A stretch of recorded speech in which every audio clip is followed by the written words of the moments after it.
그 과정 속에 있습니다. 베드로서가 쓰여질 당시의 초대교회 성도들은 환난과 핍박 가운데 있었다는 이 배경을 놓지 않고 베드로 서신을 읽어야 됩니다. 그들이 당하는 환난과 핍박은 매우 노골적이었습니다.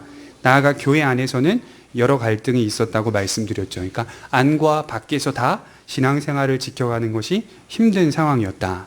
이 안쪽에서는 거짓된 가르침들과 거짓된 지도자들이 있었고 바깥쪽에서는 노골적으로 환난과 핍박을 주는 원수들의 세력들이 있었습니다. 주님의 재림과 구원이 확실히 있을 것이고 엄중한 심판이 드러날 것을 전하면서 새하늘과 새 땅을 바라보라고 말씀합니다. 결국 안팎으로 우리가 취해야 할 자세는 굳센 믿음을 갖는 것이고 우리를 위하여 예비된 하나님의 나라를 소망하는 겁니다. 14절에 보면 그러므로 사랑하는 자들아 너희가 이것을 바라노니 주 앞에서 점도 없고 흠도 없이 평강 가운데서 나타나기를 힘쓰라. 자, 이것을 바라보기 때문에 이렇게 산다. 이렇게 지금 말하는 거예요. 내가 이걸 바라보기 때문에 오늘 현실을 이렇게 살아간다. 이것을이라고 하는 말씀이 지칭하는 내용이 무엇입니까? 안팎의 고난에도 주님은 반드시 올 것이고 구원하시며 심판하신다. 이것을 소망하는 것이 성도의 믿음입니다. 그래서 믿음은 반드시 무엇과 연결이 되어 있죠? 소망과 연결이 되어 있습니다. 소망이 없으면 믿음이 아닌 거죠. 그러니까 철학자에 불과합니다. 믿음은 소망으로 연결되어지죠. 미래에 있을 소망이 없는 사람은 믿는 자가 아니라 철학자죠. 이런 소망이 있는 사람은 합당한 생활을 해야 하는데 그것이 11절에 거룩한 행실과 경건함이라고 말했습니다. 소망하는 사람은 거룩한 행실과 경건함으로 소망한다는 것이겠고 우리가 믿는 복음은 참된 진리이니만큼 우리의 현재 생활에도 큰 영향을 준다는 것을 잊어서는 안 됩니다. 참된 진리인은 미래에만 머물러 있지 않고 실생활에 영향을 주게 되는데 의와 불의, 거짓과 진실, 속된 것과 거룩한 것 이러한 비교가 성경에서 지속적으로 나오는 이유를 보아서 진리는 하나님을 닮아가는 것이다. 거짓으로 살던 사람이 진실에 가깝게 살고 불의하게 삶을 살던 사람이 정직한 삶, 의로운 삶으로 살아가게 되고 이런 변화가 반드시 믿음 생활 가운데 있습니다. 그러나 여러분 여기서 유념해야 될 것은 정도마다 다르다. 그 사람에게 역사되고 있는 변화의 정도와 영향은 다르다라고 하는 점들을 잊어서는 안 됩니다. 새하늘과 새 땅을 바라보는 자는 새 생활로 이어지게 된다는 말인데요. 이게 어떤 식으로 기록이 되냐면 주 앞에서 점도 없고 흠도 없이 평강 가운데서 나타나기를 힘쓰라. 이게 무슨 의미냐면 주님의 재림이 드러날 때 주님 앞에서 우리의 모습이 여러 결점이 없이 깨끗한 모습으로 설 수 있도록 애써라 이런 말이죠. 노력하라 이런 표현이겠죠. 이것이 완전할 수는 없지만 힘쓸 수는 있습니다. 결점 없이 힘써야 한다는 사실을 마음에 새길 때 우리는 더 애쓰게 되는 겁니다. 자, 하나님이 뭘 기뻐하실까요? 흠도 없이 점도 없이 서기 위해 노력하는 신자를 기뻐하신다. 아무 노력 없이 신앙생활하는 게 아니라 흠도 없이 결점 없이 하나님 앞에 깨끗하고 거룩한 모습으로 서기 위한 자세를 갖고 있는 성도의 모습을 기뻐하신다. 이렇게 말씀을 드릴 수가 있습니다. 오늘날 이제 한국 교회의 역사를 들여다보면 무엇이 약했는가? 무엇이 빈약했는가? 성도가 믿음 생활에 있어서 주되게 관심을 갖는 것이 무엇이었는가? 이렇게 질문해 보면 다 어떤 거냐면 예수 믿고 천당 가자. 여기에만 집중하고 있는 거예요. 예수를 믿으면 천국에 간다. 여기에만 집중하다 보니까 무엇이 중간에 빠지냐면 과정이 없어요. 과정. 예수를 믿고 천국을 가는 그 숱한 세월의 과정 속에서 우리가 무엇을 놓쳐서는 안 되냐면 성화, 주님을 닮아가는 성화의 모습을 놓쳐서는 안 되는데 이 성화의 과정에 대한 의미와 가치를 굉장히 빈약하게 떨어뜨렸어요, 땅에. 그래서 오늘날 현대의 교회의 성도들은 어떤 것을 회복해야 되냐면 그리스도를 닮아간다는 게 뭘까? 이걸 회복하는 겁니다. 그래서 주되게 제가 무엇보다도 우리 성도님들께 강조드리고 싶은 것은 뭐냐면 예수님을 따른다는 것과 예수님을 닮아가는 것이 도대체 뭐냐? 그 부분을 좀 강조드리고 싶었던 거예요. 천국에 가는 것만이 예수를 믿는 개념이 아니라 천국을 가는 여정 속에서 얼마나 성도가 성도다워지는가. 결점도 없이 흠도 없이 주 앞에 서도록 힘쓰라고 말씀하신 것처럼 우리가 정말 완전한 사람은 될 수 없지만 완전한 사람으로 서려고 애쓰는 모습은 필요하다고 말씀을 드리는 겁니다. 그래서 15절에 또 우리 주의 오래 참으심이 구원이 될 줄로 여기라. 우리가 사랑하는 형제 바울도 그 받은 지혜대로 너희에게 이같이 썼고. 그러니까 바울이 가르치는 바와 베드로가 가르치는 바와 동일한 가르침이었다, 이 얘기를 하는 거죠. 여러 사도들도 베드로가 오늘 말씀을 했던 이 종말론적 신앙을 똑같이 얘기했다는 것이죠. 늦어지는 것 같은 구원이, 우리가 살펴봤듯이 구원이 뭔가 더딘 것 같이 느껴지잖아요. 왜 빨리 심판하지 않았느냐, 왜 빨리 예수님 재림하지 않느냐, 여기에 주되게 관심을 가졌던 사람들이 베드로가 살고 있었을 때의 초대교회 성도들이었거든요. 왜 이렇게 고통받으면서 죽어가야 하는가? 사자에게 뜯기기도 하고 창에 찔려 죽이기도 하고, 이 순교를 겪으면서 그들이 하나 바람이 있었다면 빨리 구원이 이루어지기를, 예수님이 재림을 빨리 하시기를, 그래서 온전히 심판하시기를 원했다는 거죠. 그런데 알다시피 더뎠습니다. 우리가 느끼기에 상당히 더디게 주님의 일하심이 있었다, 이렇게 볼 수 있는 것이죠. 그러나 하나님 편에서는 그게 더딘 게 아니다, 이렇게 말씀을 드렸다는 것이죠. 늦어지는 것 같은 구원이 하나님의 오래 참으심이라고 성경은 말하는데, 이 일이 결국 우리의 구원을 이루는 시간이 될 것이라고 말씀합니다. 더딘 것 같은 이러한 현실을 통하여 구원이 완성된다는 사실이죠. 그래서 15절에 오래 참으심이 구원이 될 줄로 여기라, 이렇게 표현합니다. 하나님 기다리시는 이유는 너희들의 구원이 될 줄로 여기라. 구원을 위해서 이렇게 더딘 것 같이 역사하시고 통치해 가신다. 우리의 구원이 더욱 참되게 이루어질 것을 믿는 겁니다. 여러분, 마가복음 13장 20절을 한번 찾아보겠습니다. 마가복음 13장 20절입니다.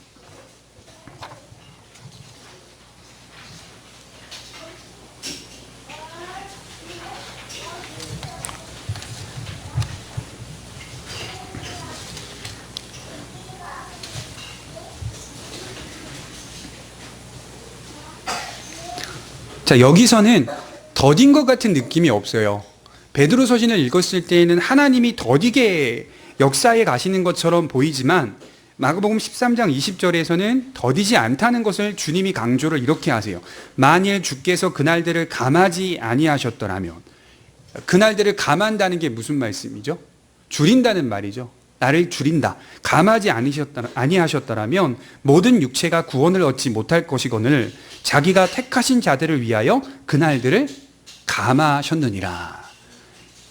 하나님 편에서의 역사는 날들을 감하고 계시는 거예요. 우리가 느끼기에는 날들이 더딘 것 같이 느껴지는 거고, 근데 이게 최종적 목적이 구원이 될 줄로 여기라, 이걸로 가는 거죠.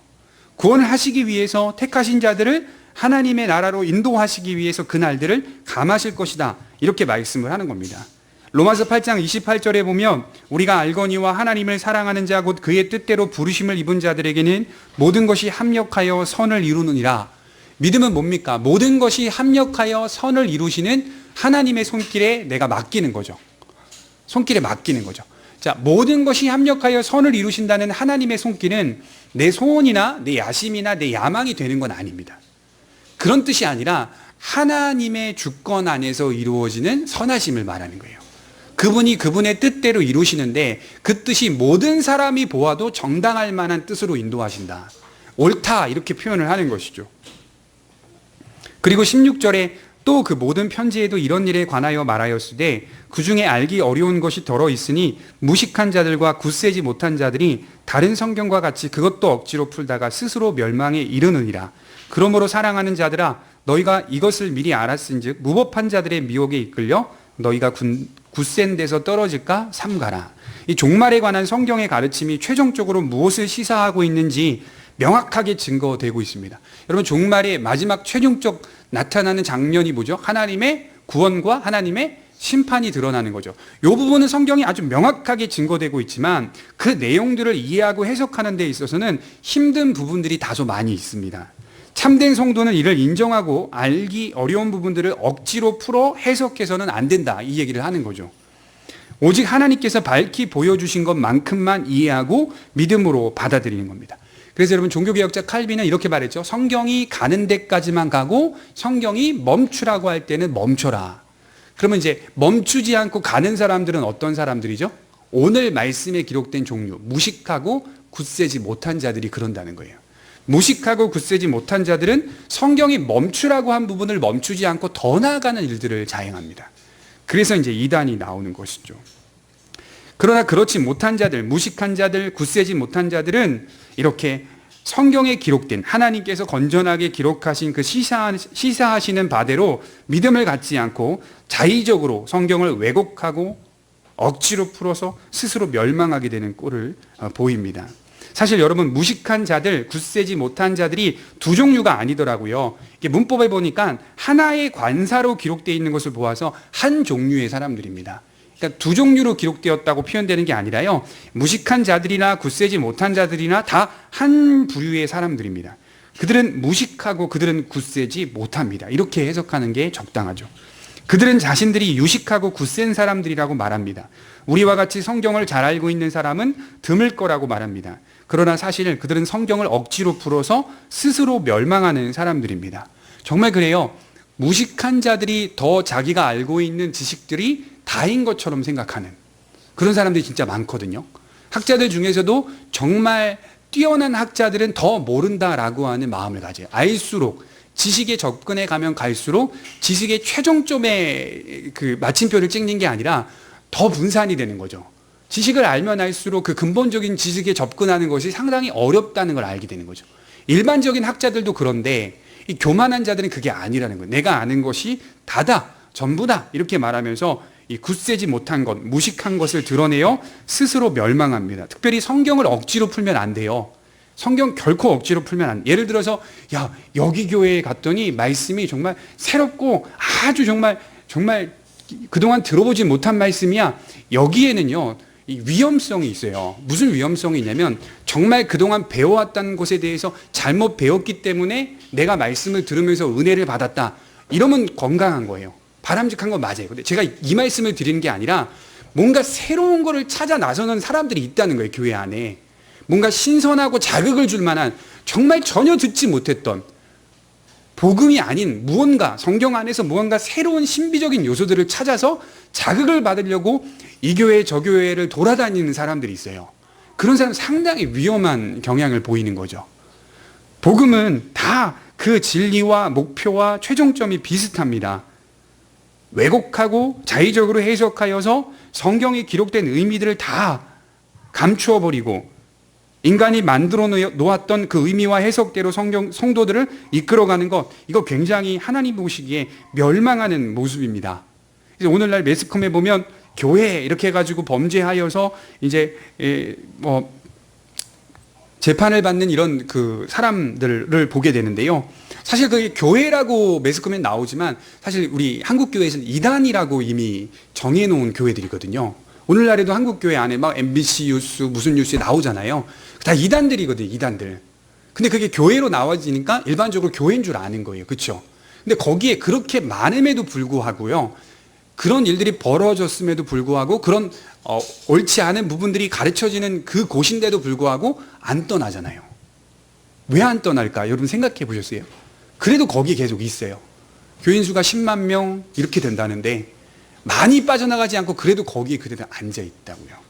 왜 그러냐면요, 성경을 억지로 풀거든요. 억지로 풀어서 사람들이 듣기 좋을 만한 말들을 끌어서 가르치고 신비적인 요소들을 거기다가 많이 요구하여서 사람들로 하여금 그곳에 빠지게 만드는, 그래서 예배의 처음 시작과 예배의 첫 끝나는 모든 과정들을 쭉 제가 살펴보니까 다 그런 요소들로 다 치장을 해버렸어요. 치장을. 그러니 성도들이 거기서 나오는 것이 쉽지가 않아요. 거기다 더해서 악한 영이 역사하니까 사리 분별을 더 못하게 만드는 거죠. 굉장히 위험합니다. 그것은 결국 스스로 멸망하는 꼴입니다. 성경을 억지로 풀었다는 것은 성경의 본래 의미를 왜곡하여서 멋대로 해석합니다. 진리의 말씀이 아닌 스스로의 말씀으로 해석하기 시작합니다.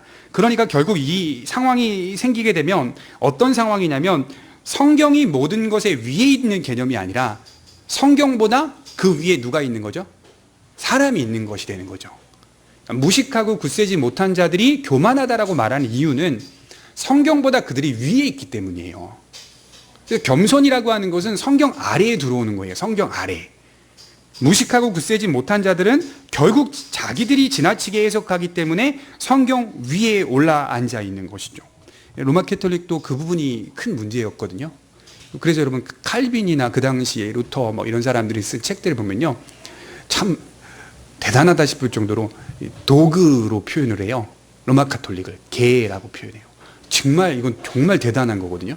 이거 어떻게 표현해? 그 당시에 모든 전 세계가 다 로마 카톨릭으로 이미 그렇게 되어 있는 상황인데 거기서 로마 카톨릭의 지도자들을 향하여 도그라고 표현한다는 건요, 이게 있을 수 없는 일이거든요. 근데 모든 책에 다 대부분 그들을 향하여 지칭하는 말들이 이 개들 이런 식으로 표현이 돼요. 얼마나, 그러니까 막 여러 군데로 도망도 가기도 하고, 그죠? 막 그런 일들이 막 비일비재한 거죠. 그러니까 얼마나 이 종교개혁자들의 마음에 성경이 뜨겁게 자기 마음에 불타고 있었는지. 내 심장을 드리나이다. 이 설교 마지막 들어보면요, 칼빈이 심장을 주님께 드리나이다 라고 말하면서 목숨을 뛰어넘는 진리, 생명보다 월등한 진리를 자기가 소유하고 있기 때문에 두려움이 없었던 것 같아요. 두려움이. 그래서 이처럼 지나치게 성경을 풀어 해석하는 것은 옳지 않다고 말합니다. 자, 그러면 지나치게 성경을 풀어 해석하는 것이 어떤 예가 되냐면 마가복음 13장 31절에 보면 예수님이 이렇게 말씀하셨어요. 천지는 없어지겠으나 내 말은 없어지지 아니하리라. 그러나 그날과 그때는 아무도 모르나니 하늘에 있는 천사들도 아들도 모르고 아버지만 아시느니라. 주의하라, 깨어있으라. 그때가 언제인지 알지 못함이라. 자, 아주 안 좋은 예가 뭐죠? 그날과 그때를 내가 알고 있다. 이렇게 말하는, 억지로 푸는 아주 안 좋은 예가 이런 거예요.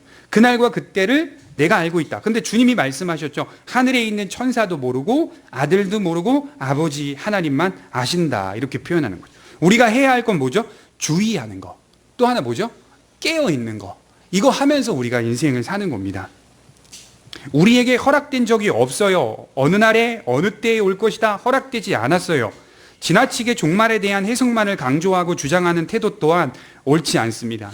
종말에 대한 신앙을 갖는 것은 정상적인 신앙이지만 지나친 주장과 강조 그리고 지나친 해석을 통해서 현실 생활의 순리를 비틀어버리는 해석들은 올바르지 못합니다.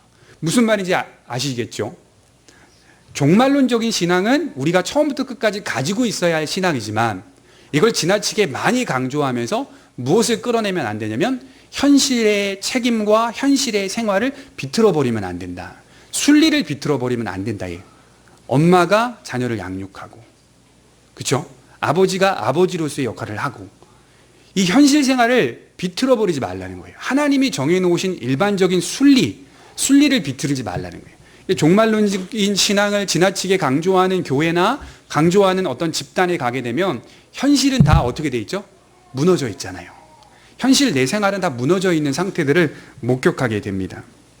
그리고 마지막에 베드로는 이렇게 말합니다. 성도여 자라가라. 18절에 오직 우리 주 곧 구주 예수 그리스도의 은혜와 그를 아는 지식에서 자라가라. 영광이 이제와 영원한 날까지 그에게 있을지어다. 자, 마지막으로 그날을 바라보며 성도는 자라가야 하는데 두 가지로 자라가야 합니다. 18절에 예수 그리스도의 은혜로 자라가라. 이렇게 표현하고 있어요. 성도의 자람은 반드시 뭘로 가능하냐면 은혜로만 가능합니다. 하나님의 은혜. 은혜를 아는 성도가 되시길 바랍니다. 모든 면에 하나님의 은혜가 무엇인지를 아는 성도가 돼야 합니다. 자, 우리 주일 오전 설교 들으셨죠? 자, 은혜로 자라간다는 표현이 다른 말로는 구약 성경 표현대로 하자면 어떻게 자라가는 거죠? 여호와의 인자로 자라간다 이런 뜻이에요. 하나님의 인자하심. 그분이 우리에게 베푸시는 친절과 호의, 사랑 안에서 나오는 친절과 호의, 그 안에서 자라가는 거예요. 우리를 받아들여 주신다는 믿음을 갖는 거. 세리가 성전에 올라가서 기도하는데 그 기도의 내용이 주여 나는 죄인으로소이다 고개를 들지 못하고 나는 죽어 마땅한 존재라고 기도했잖아요. 거기서 조금만 한 번 더 들어가 보시면 본인이 정말 그런 절망을 경험했다면 끊어진 자라고 생각했다면 성전에 가면 안 되죠.